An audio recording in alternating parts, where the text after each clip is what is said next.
کیا ہو گیا حسین لڑکی؟ موہت نے اسے دیکھتے ہی کہا۔ شایان سر چلے گئے کیا؟ وہ تیز سانسوں سے بولتی۔ شایان چلے گئے کیا؟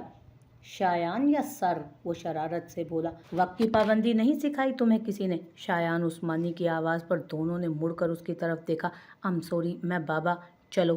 اس نے مزید کوئی بات سنے بغیر کہا تو موہت نے منہ بسورا۔ سنو حسین لڑکی، وہ دونوں گاڑی میں بیٹھ رہے تھے جب موہت نے اسے پھر پکارا۔ واپسی پر تم سے دوستی کا ارادہ رکھتا ہوں میں، اور بھائی سے پوچھ لینا میں کتنا اچھا دوست ثابت ہوتا ہوں۔ وہ مسکراتے ہوئے بولا تو گاڑی میں بیٹھ گئی وہ، جہاں ڈرائیور نے گاڑی سٹارٹ کر دی تھی۔ میرا ناشتہ کس نے بنایا تھا؟ یہ لیں، بابا کے لیے بنایا تھا، آپ کا بھی گھر میں ہی بنا لیا۔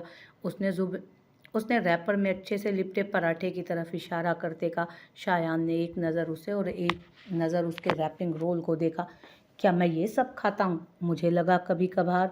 اپنی قیاس آرائیاں میرے بارے میں مت لگاؤ، وہ بولا تو کونین نے آنکھیں بند کر کے کھولتے اپنا ہاتھ واپس کھینچا اور بیگ میں واپس ڈال دیا۔ موہت سے دور رہو۔ جی؟ اسے لگا اس نے غلط سنا ہے کچھ۔ گھر کے کسی بھی فرد سے بات کرنے کی ضرورت نہیں ہے۔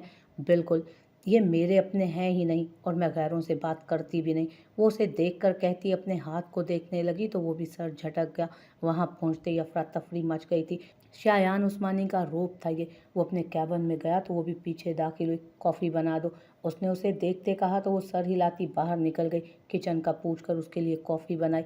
آج بھی گلابی شلوار قمیض پر اس نے چادر لے رکھی تھی، لیکن چادر اس کی نہیں شایان عثمانی کی تھی، اور یہ بات اب تک خود شایان نے بھی غور نہیں کی تھی۔ اس کی چادر کل رات بارش کی وجہ سے سوکھ نہیں پائی تھی، اس لیے اسے مجبوراً یہی لینا پڑی۔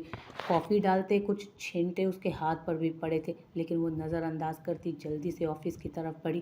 شان، تم جا رہے ہو؟ بس پلیز۔ وہ باہر سے ہی ان کی آوازیں سن سکتی تھی، لیکن نوک کرنے کے لیے اس کا ہاتھ خالی نہ تھا، اس لیے دروازے کو پاؤں سے کھولتی اندر داخل ہوئی، جہاں وہ لڑکی اس کے سامنے میز پر بیٹھی اس پر جھکی ہوئی تھی۔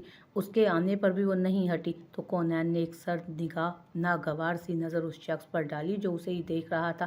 شایان عثمانی کو ایک نگاہ بہت کچھ سمجھا گئی تھی۔ کومل ابھی جاؤ تم، میں کال کر لوں گا تمہیں، وہ اپنے فون پر کال آتے دیکھ کر بولا تھا۔ اچھا، واپسی پر مجھے بلا لینا، ہمارے کیفے میں کچھ وقت ساتھ گزاریں گے۔ وہ اس کے ناک پر ادا سے اپنی انگلی مارتے باہر نکل گئی۔ شایان اپنی کال سنتا اسے دیکھنے لگا جو کافی رکھ چکی تھی۔ اس نے اب کی بار اپنی چادر کو دیکھا جس سے وہ خود کو اچھے سے لپیٹے ہوئے کھڑی تھی۔ شان، کافی رکھ کر وہ مڑی ہی تھی کہ وہ کومل نامی لڑکی تیزی سے اندر آئی اور اس سے ٹکرائی۔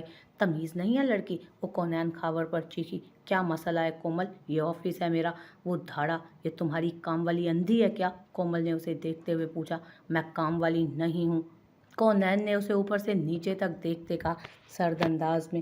شان، یہ تو وہی چادر ہے جو تمہیں بہت پسند آئی تھی اور میں نے تمہیں تحفے میں دینا چاہی تھی، لیکن تم نے خود ہی خرید لی۔ تم نے وہ اسے دے دی؟ زکوٰۃ کر دی اتنی جلدی؟ ابھی تو پیسے پورے کر لیتے۔ کومل کو 17-18 سالہ لڑکی کا جواب دینا پسند نہ آیا، اسی لیے بدلہ لیتے اس کی تذلیل کر گئی۔ کومل، یو مے گو ناؤ، وہ بولا تو بس اتنا۔ کونین خاور کو لگا وہ اس لڑکی کی بولی اس کی بات کی تردید کرے گا۔ اس کی آنکھیں یکایک نمکین پانیوں سے بھر گئیں۔ میں اپنا فون بھول گئی تھی، وہ لینے آئی ہوں، غصہ مت کرو۔ وہ فون اٹھاتی باہر نکل گئی۔ اس کے جانے کے بعد کونین نے اسے دیکھا جو کافی اٹھا کر پینے لگا تھا، اس بات سے یکسر انجان کہ ابھی کیا ہوا ہے، مجھے کب تک یہاں رہنا ہے؟ جب تک میں موجود ہوں، اس نے سرسری سا جواب دیا۔ میں باہر انتظار کر لیتی ہوں، آپ کا کوئی کام ہے تو بتا دیں، وہ بمشکل خود کے آنسو قابو کرتے بولی۔ نہیں ابھی نہیں، کچھ دیر بعد کھانا آرڈر کر دینا، وہ کہتا اپنا کام کرنے لگا تو وہ باہر نکل گئی۔ پھر کام کرتے وہ شام کے 6 بجے اندر داخل ہوئی۔ میں جا سکتی ہوں؟ جاؤ، وہ اب بھی مصروف تھا۔ وہ باہر نکلی اور اس کے سیکرٹری کا پوچھتی اس کے پاس گئی۔ علی آپ؟ اس نے علی کو دیکھا، وہ تو اسی محلے میں رہا کرتا تھا، لیکن اب کچھ دیر پہلے ہی انہوں نے شفٹ کر لیا تھا اپنا گھر۔ کونین، کیسی ہو؟ کیا تمہیں بھی یہاں نوکری مل گئی ہے؟ جی بس یہی سمجھ لیں۔ آپ یہاں؟ شایان عثمانی کا سیکرٹری۔ آپ ایک کام کر دیں گے میرا؟ ضرور۔ یہ، اس نے چادر اتاری اور اسے تھماتی اپنا دوپٹہ اچھے سے اوڑھ گئی۔ یہ آپ شایان عثمانی کو دے دیجیے گا اور کہیے گا کہ خاور عثمانی نے اپنی بیٹی کو کسی کا صدقہ لینا نہیں سکھایا۔ اس کا لہجہ نم تھا۔ شایان عثمانی جو ان کی طرف آ رہا تھا اس کی بات سن کر ٹھٹک کر رکا۔ کیا کچھ ہوا ہے؟ علی نے کہا۔ نہیں، اس نے آنکھوں کے کنارے صاف کیے۔ तुम तो चादर के बगैर नहीं जाती ना बाहर कौनैन। ऐसा करो, ये मेरी जैकेट ले लो, उसने पेशकश की जब शायान उसके नज़दीक तक खड़ा हुआ। नहीं अली शुक्रिया, और ये आप खा लें। उसने वहीं रुककर पराठा उसे थमाया। चादर पकड़ो अपनी, उसने संजीदगी से कहा। मेरा काम हो गया है, मैं घर जा रही हूँ, कौनैन ने बिना उसे देखे कहा। चादर ओढ़ो और बाहर ड्राइवर को बोलो, वो छोड़ आएगा। मैं सदके की चीज़ें नहीं लेती, वो कहकर मुड़ गई थी। कौनैन खावर। शायान ने उसका हाथ थामा और उसे अपने साथ लेता बाहर निकल गया, जहाँ कई लोग उन्हें मुड़कर हैरत से देखने लगे। वो सामने के मॉल में उसे लेता दाखिल हुआ, जो मुसलसल अपना हाथ छुड़वा रही थी। आराम से खड़ी रहो, वो तेज़ लहजे में बोला तो उसकी मज़ाहमत थमी। सर, वो लोग शायद उसे जानते थे, इसलिए ताबेदारी से उठ खड़े हुए थे। चादर दिखाएं। उन्होंने एक से बढ़कर एक चादर उसे दिखाई, जिसमें से उसने 3 पसंद करके पैक करवाई। ये इनायत क्यों? इसे पकड़ो, मेरा वक्त पहले ही बर्बाद कर चुकी हो तुम। आप ये किसी और को सदका कर दें, मुझे नहीं चाहिए, शौहर हूँ मैं तुम्हारा। वो यकदम बोला तो तल्ख सी मुस्कुराहट उसके चेहरे पर फैल गई। मैं आपकी मनकूहा हूँ शायान उस्मानी, इसी रिश्ते से आप उस गैर औरत की बात झुठला देते तो शायद। उसने आंसू छुपाने की खातिर आंखें झुका ली। शायान उस्मानी ने उसके झुके सर को देखा। अली को कैसे जानती हो? वो बात बदल गया, ये मेरा निजी मामला है, वो कहते आगे बढ़ गई जहाँ ड्राइवर मौजूद था। अब अंधेरा छा रहा था। वो गाड़ी के पास पहुंची। निकलो, शायान ने आते ही ड्राइवर को कहा तो वो बाहर निकल गया। उस वक्त इस जगह पर वही मौजूद थे बस। शायान करीब हुआ तो वो गाड़ी से जा लगी। निजी तो अब कुछ भी नहीं रहा तुम्हारी ज़िंदगी में। शायद वो सिर्फ हक जमाना जानता था, खुद पर किसी का हक नहीं समझता था, न किसी को ऐसा कोई हक देता था। इतना तो कौनैन समझ ही गई थी।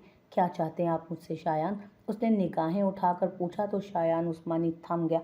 शायान ने उसके दुपट्टे को देखा जो उसके सर पर टिक नहीं रहा था। एक चादर को खोलते उसके सर पर रखा। मेरी वाली भी कल अली से वापस ले लेना, वो कहता पीछे हटा। क्यों? अब वो मेरी झूठी हो गई है इसलिए? कौनैन की आवाज़ उसे आई, जिसे वो नज़रअंदाज कर गया। ड्राइवर को बुलाते उसको घर छोड़ने का कहा। अंदर जाते अली से चादर वापस ले ली। क्या तुम वो पराठा खा चुके हो? नहीं सर, अभी। वो कौनैन खावर की किसी चीज़ को किसी के पास नहीं चाहता था। ये इतराफ़ भी जल्द उस पर होने वाला था। मुझे दे दो, उसने कहा तो अली ने हैरान होते कौनैन का दिया पराठे वाला रोल उसे पकड़ा दिया, जो वो थाम कर बाहर निकल गया। गाड़ी में बैठते उसने वो खाया था और उसके हाथ के जायके का कायल हुआ था, लेकिन उसे ये भी ना बताता वो अलग शख्सियत का मालिक था। उसे समझना बेहद मुश्किल था, और जब से कौनैन खावर आई थी वो शायद खुद को भी नहीं समझ पा रहा था। वो बेचैनी से यहाँ वहाँ करवटें बदल रही थी, और वजह वो जानते हुए भी नहीं जानना चाहती थी। उसका दिल जिस शख्स को पुकार रहा था वो तो महीनों से नहीं आया था। अजलान। उसके अंदर कहीं एक ही नाम गर्दिश कर रहा था, खून की मानित। वो क्यों नहीं आते? उफ, अब उसका सांस फूल रहा था। उसने उठते यहाँ वहाँ देखा, पानी मौजूद नहीं था। बुआ सो चुकी थी। वो पानी पीकर वापस आ गई, लेकिन दिल को किसी तौर करार न था। उसकी आंखों से आंसू गिरने लगे। यहाँ उस खामोशी और वीराने में वो भी मर जाती तो किसी को अंदाज़ा ना होता। वो बुआ के कमरे में गई और उनका फ़ोन उठाती बाहर निकल आई। रात का 1:30 बज रहा था।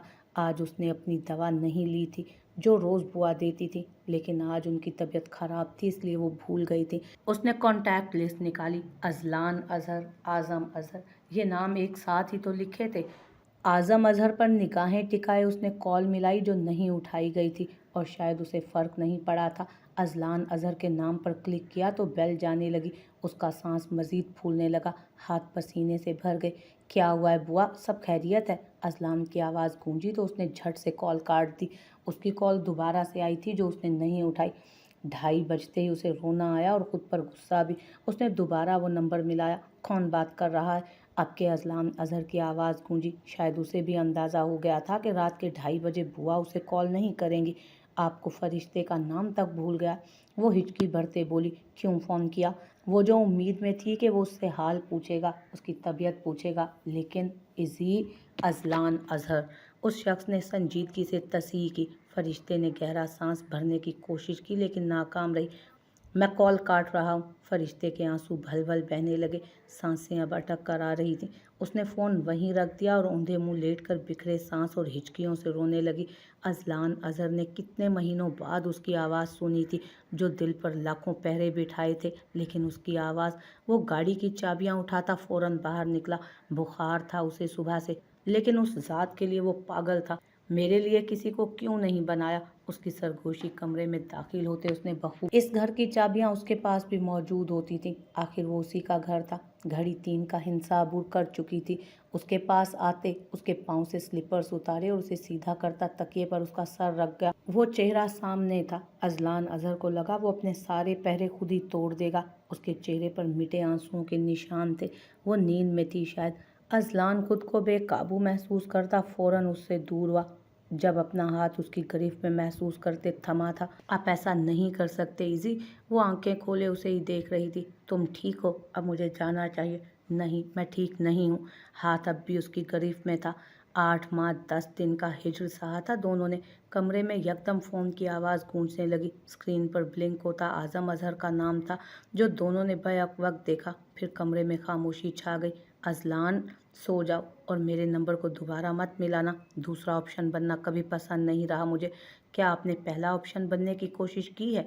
फरिश्ते ने उसका हाथ छोड़ दिया और उसे ऐसे ही सर तकिए पर रखे इस्तफसार किया। वो दरवाजे की तरफ बढ़ गया। क्या जवाब देता उसे?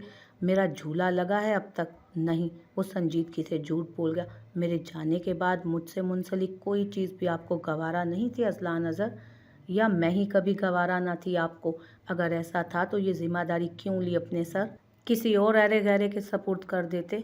वो उसके पास आता उस पर झुका और चेहरे को गिरफ्त और उसके चेहरे पर सख्त कर गया अपनी गिरफ्त। खामोश रहो, मुझे उकसाओ मत। अगर मैं हिसाब लेने पर आ गया तो पछताओगी। और मेरे इतने महीनों के हिसाब किताब का क्या? फरिश्ते ने अपनी जगह छोड़ी और कुछ पीछे हुई। अजलान अजहर ने हैरत से गूंग उसे देखा। क्या वो ठीक समझा था? उसने फरिश्ते की आंखों में देखा जहाँ इकरार था। वक्त बहुत हो गया है, मुझे जाना है। आप मुझे खाली हाथ नहीं लौटा सकते इजी। अगर इस बार मैं खाली हाथ रही तो यकीन करें, चाह कर भी फरिश्ते अजलान आपको कभी मयसर ना होगी। वो कहकर आंखें मूंद गई। जब उसे अपने करीब उसने लेटता महसूस किया। क्या चाह रही हो? इतने महीनों आपने पूछा, आज जानकर क्या करेंगे? फरिश्ते अजलान ने दोबारा उसका बाजू उसकी आंखों से उठाया जो फिर से गीली थी। क्या हो गया? तुम्हारा सांस फूल रहा था, दवा ली थी? फरिश्ते जवाब में सिर्फ उसे देखती रही। वो फासले पर थे कुछ। दोनों के दिल धड़क रहे थे तेजी से, लेकिन पहल करने को कोई भी तैयार न था। दोनों को अपने अपने गम ज्यादा बड़े नजर आ रहे थे। आपको बुखार है अजलान? वो दोनों एक दूसरे को समझ गए थे। आज इतने महीनों बाद भी दवा ली थी? अजलान कहता छत को घूरने लगा। खामोशी का दौरानिया बढ़ा। कहने को बहुत कुछ था, लेकिन शायद लफ्जों को तरतीब नहीं दे पा रहे थे। चलता हूँ, अजलान ने कहते उसे देखा। मेरा सांस फूल रहा था। वो कहती अपना तकिया उसके तकिए के करीब करती बोली तो अजलान नजर उठ ना सका। वो समझ गया था कि उसकी बीवी नहीं चाहती कि वो उस वक्त उससे दूर जाए। अब कैसा महसूस कर रही हो? अजलान अजहर ने दिल का पहला पहरा तोड़ा। आपको फर्क पड़ता है? फरिश्ते तंबीह की गई तो फरिश्ते ने उसे देखा जो उसकी तरफ हाथ बढ़ाता उसके बाल कान के पीछे उड़स रहा था। दिल पर बिठाया दूसरा पहरा भी टूट गया था। आज मेरे लम्स से कंपी नहीं तुम फरिश्ते हैदर। मैंने सीख लिया है कि कुछ लम्स हमारे अपनों के होते हैं। वो सादगी से बोली तो वो मुस्कुरा दिया। उसकी मुस्कुराहट कितने ही लम्हे फरिश्ते देखती रही, फिर खुद भी मुस्कुरा दी। अजलान ने हाथ बढ़ाते उसे अपनी तरफ किया और उसके गिर्द हिसार बांधा और यूं दिल पर बिठाया। आखिरी पहरा भी टूट गया। बाबा कैसे हैं आप? अपने बाप से मिलने आई थी वो। बेहतर हूँ, वो बमुश्किल बोले और उसके चेहरे को चूमा जो उन पर झुकी थी। दवा ली है? नहीं। क्यों? अब तो शाम के खाने का वक्त हो गया है। वो हैरानगी से पूछने लगी। पता नहीं, यहाँ पर वक्त की पाबंदी नहीं की जाती बेटे। ये बड़ा अस्पताल है, इतने बड़े अस्पताल में दाखिल करवाने की क्या ज़रूरत थी? वैसे किसी मोहल्ले के अस्पताल? नहीं बाबा, हमारे मोहल्ले के अस्पताल आपकी बीमारी का इलाज नहीं कर सकते। और मैं पूछती हूँ दवा क्यों नहीं दी? वो बाहर निकल गई। खावर उस्मानी के डॉक्टर कौन है? उसने बाहर खड़ी नर्स से पूछा। फखरी साहब, वो उनका कैबिन है। उसने बताया तो वो उनके कैबिन में चली गई और इजाज़त लेते अंदर दाखिल हुई। खावर उस्मानी की बेटी हूँ मैं। उन्हें दवा वक्त पर नहीं मिल रही, उनका इलाज हो रहा है, इसी को ही गनीमत जानिए। इतना ध्यान रखने का नहीं कहा गया हमें। उन्हें आज वार्ड में बाकी मरीजों के साथ डाल दिया जाएगा। लेकिन क्यों? शायान उस्मानी का हुक्म था ये। जब वो खतरे से निकल आए तो उन्हें बाकी मरीजों के साथ रखा जाए। आपको तो उनका शुक्रगुजार होना चाहिए। वो लिए दिए अंदाज में बोले तो वो बाहर निकल गई। अपने बाप से मिले बगैर वो बाहर निकल आई।